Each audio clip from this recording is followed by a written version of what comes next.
Yo, what's going on YouTube? It's your boy Jan Moses, back here with another episode of the Salary Cap Report.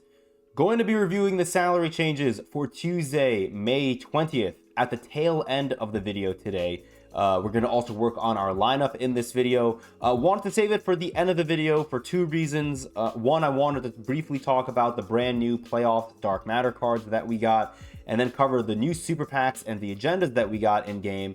And then the other reason is I don't have any packs to open up in this video today, which is pretty nice. This will hopefully reduce how long today's episode is going to be, because they're usually over 20 minutes and I always feel bad about that. So if today's episode goes over 20 minutes, I have to really reevaluate how much I'm yapping during these episodes. So without much more delay, let's get into it. And as I said, I want to start with these four new Dark Matter cards. I dropped a video yesterday predicting which cards we're going to be getting. Actually, really quick, I want to make sure that I'm recording, which we are. Hi, YouTube. I had to double check early because I just tried to record the SC report and spent 10 minutes talking and realized that my record button wasn't hit because my keyboard was malfunctioning, which is a lot of fun. So we're trying this again.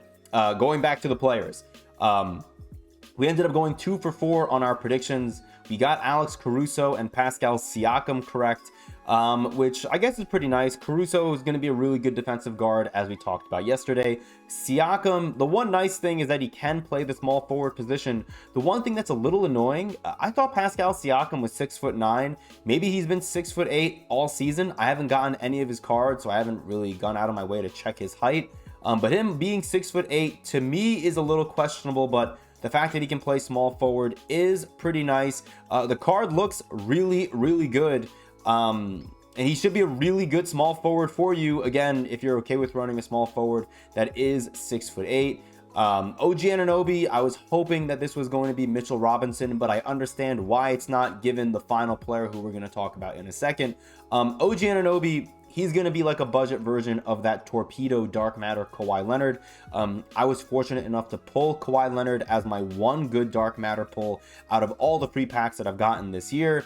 No offense to that Dark Matter Karl Anthony Towns, who I was excited to get a couple of videos ago. But this OG should be a nice budget version of that Kawhi. And I'm excited to add him to the team. I don't know how different he's going to be than the Galaxy Opal OG Anunoby that I got about a month or so ago. But regardless, I'm never going to complain about getting a Dark Matter New York Knicks card, especially when it's because of the fact that the New York Knicks are one of the final 4 teams remaining and are still alive in the conference finals round of the NBA postseason. Still can't believe that I'm able to say that sentence in real life. It's crazy. Lastly, Rudy Gobert. Wish this was Julius Randle, but because we didn't get Mitchell Robinson, it makes sense that they gave us one big. This Rudy Gobert card, if his jumper is good, is going to be an absolute demon, and I think it makes him by far the best free center that we've had in game. I'm someone who is relatively low money spent, especially over the last couple of seasons. I've only been spending $10 on the Pro Pass, and I've not been spending money on the Hall of Fame boxes over the past couple of events just because the value for me hasn't been there.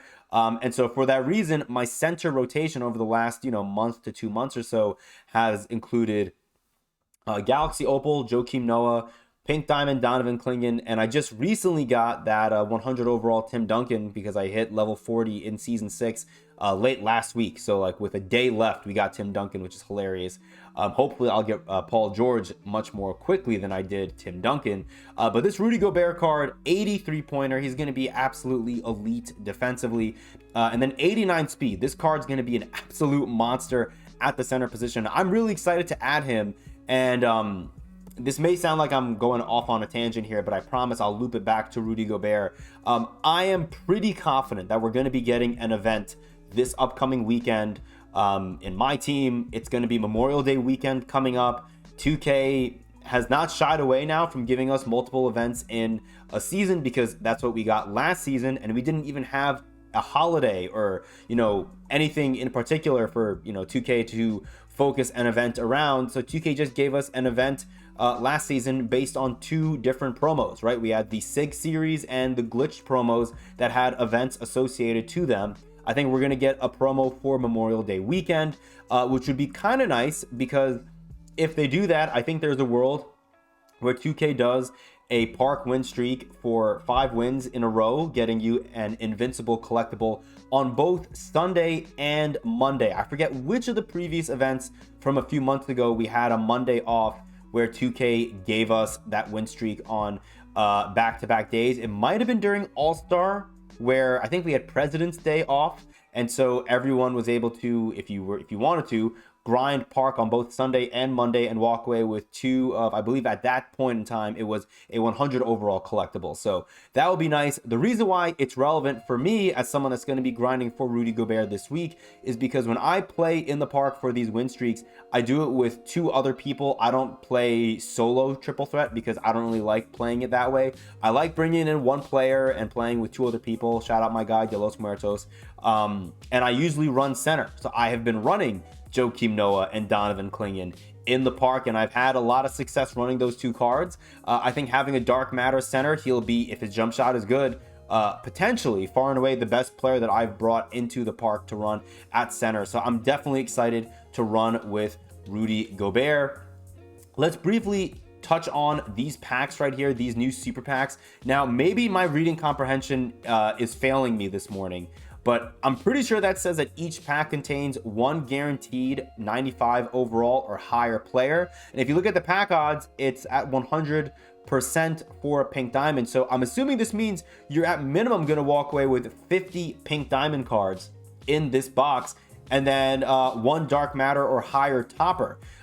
You have a near 30% chance of getting a Galaxy Opal and 5% odds at getting a dark matter. So these odds all seem to be higher than with the Skylines. Oh, sorry if my video is lagging a little bit there, I apologize. But like a regular Skylines pack, we had only 35% odds at pink diamond, 14% odds for Galaxy Opal, and 2% odds for a pink diamond. So it looks like all the odds except for pink diamond and 100 overall have doubled, right? A Galaxy Opal is now almost 30%, dark matter is now almost 5%, and then the pink diamond is obviously up to 100%. So if that's the case, I don't know why you would ever rip packs on a Friday. You may be better off just waiting until Tuesday to rip these packs where you know you're at the very minimum walking away with a pink diamond card, which isn't too bad. So I'm not going to rip these packs, obviously, but if you are someone that does rip packs, I would say do so on Tuesday and not on Fridays.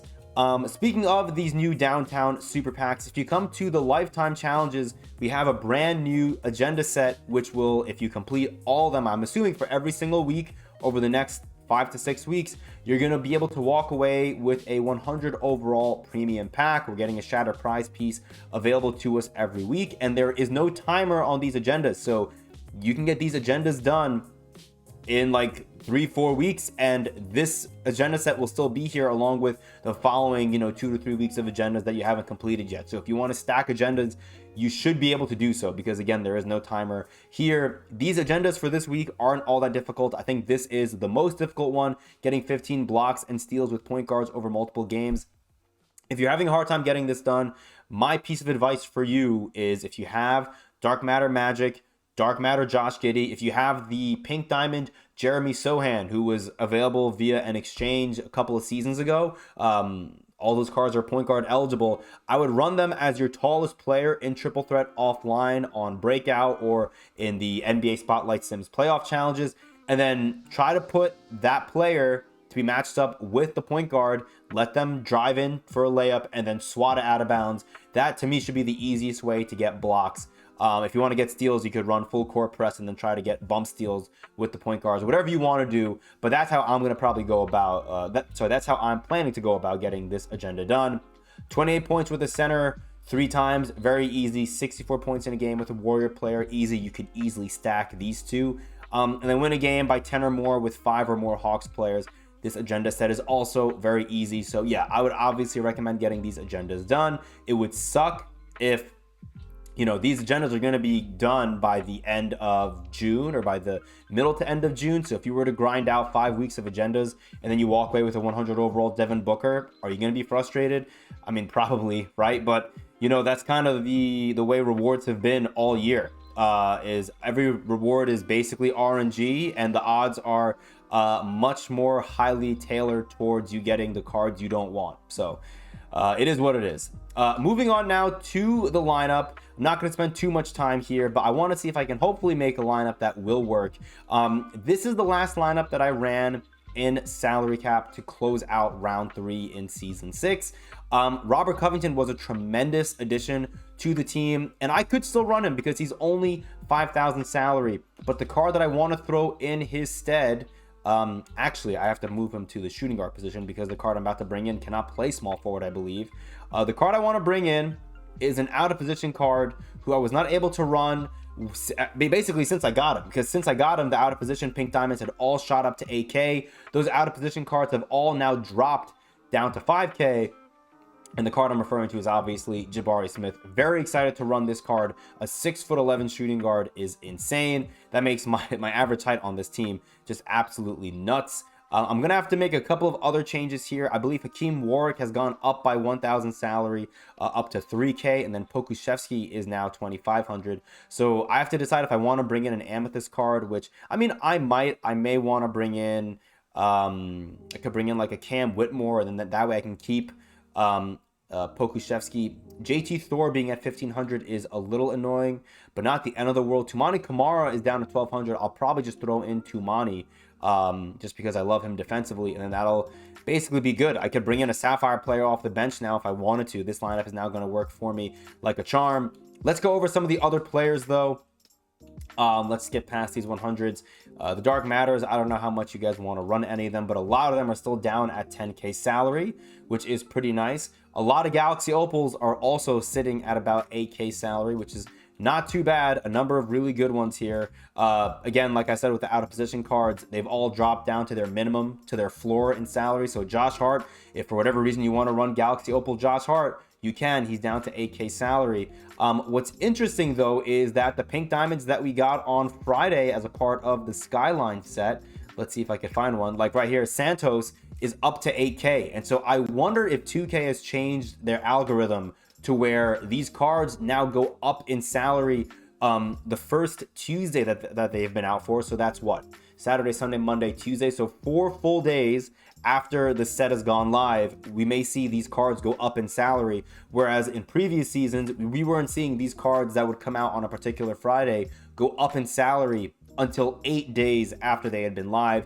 So not that first Saturday, but the second Saturday, all those cards had been going up in salary. And up until then, a card like Santos was sitting at 5,500 salary. So that is something to keep in mind if you're buying cards on a particular Friday, like a brand new set of cards. If you buy any of those cards from that set on a Friday, you're going to want to run those cards during that first weekend that you have them, because they're going to go up in salary to their max salary on Tuesday. So just something to keep in mind. Otherwise, a lot of these very desirable pink diamonds are all still down at 5k. Wang Zhizhi, was excited to run him, but I again did not expect him to go up to 8,000 salary. Let me see, is LeBron James still at 5,000 salary? Because if he's at 5,000 salary, yes, he is. So I'm assuming that means Dr. J, LeBron James, Michael Beasley's pink diamond, 3 of the most popular pink diamonds to run in this game in salary cap, are all dirt cheap, all 5k more than likely. We'll go in and double check it just to make sure. Moving on to the diamonds, you can see here again, man, so many good cards. Pink diamond Chloe Ware, pink diamond Anthony Black, really good cards at their respective positions. They are down to 5k, which is not bad. Moving on to the diamonds, I think a number of them are still sitting at 2,000 or 2,500 salary. We are seeing a number of them go up to 2,500. Jonas Valanciunas, Jack Sikma up to 2,500. Dyson Daniels up to 3,000, which is pretty interesting. Moving on here, again, a bunch of cards at 2,000. Very nice to see. These out of position diamonds also down to 2,000, which is very, very nice. Pat Burke, another center who I was debating running, he's up to 2,500, but we're going to keep Pokuševski in there. I really enjoy running Poku. Justice Winslow, love seeing him down at 2,000 salary. He's still one of my favorite cards to run in all of salary cap. Ryan Hollins, I actually enjoyed running him a little bit in salary cap. Fun card to run at power forward. He's 7 feet tall, pretty speedy out there as well at that height, which is great. Yeah, you can see, again, majority of these cards 2,000 to 2,500. It looks like all the Bracket Busters empty festival cards have gone up to 3K, which is interesting. Marcus Smart also 3K. Not sure why that card went up to 3K, but it is what it is. And then we'll briefly touch on the Amethyst. I don't really know how many of you guys are still running a lot of Amethyst cards in your lineups. Yeah, I mean, it looks like a number of these cards have gone up in salary a little bit. Like some of the Amis are at 1,500, some are at 2,000, but a lot of the ones that I like, DeLon Wright, Tumani Kamara, are still at 1,200 salary. Goga Bitadze at 1,200. That is also really nice. Sorry if my stream or if the video feed dropped out for a second. I got a message that we just reconnected to our Discord. So hopefully nothing dropped out. Kyle Filipowski still at 1,200. Where's Quinton Post? Quinton Post still at 1,200 as well, which I like because that gives me some flexibility here with the players in my lineup, because I love Pokuševski, but if I want to bench Poco to bring in Quinton Post, who I still think is my favorite center to run in salary cap, then that'll allow me to bring in a diamond somewhere else in my lineup, which could be a lot of fun to do. We'll have to see. But for right now, we're going to stick with this lineup. Yes, we are not at 26,500 exactly. And we actually do have room. If I bench Tristan da Silva, I could probably bring in a 1,500 salary Amethyst in place of Jovic or Tumani Kamara if I wanted to, but I really like both of these cards a lot. So I don't know if I'm going to want to bench either of them for a card like JT Thor, who is at 1,500 salary. There you have it. Hope you guys enjoyed, and I hope you guys found this video more informative. Again, I'm sorry I don't have any packs to open up for you guys, but you know, there was a good amount of stuff to cover in today's episode, and I wanted to get that out of the way. Hopefully we'll have more packs, or just packs in general, for you guys on Saturday. Appreciate you guys. Until next time, I'll see you later.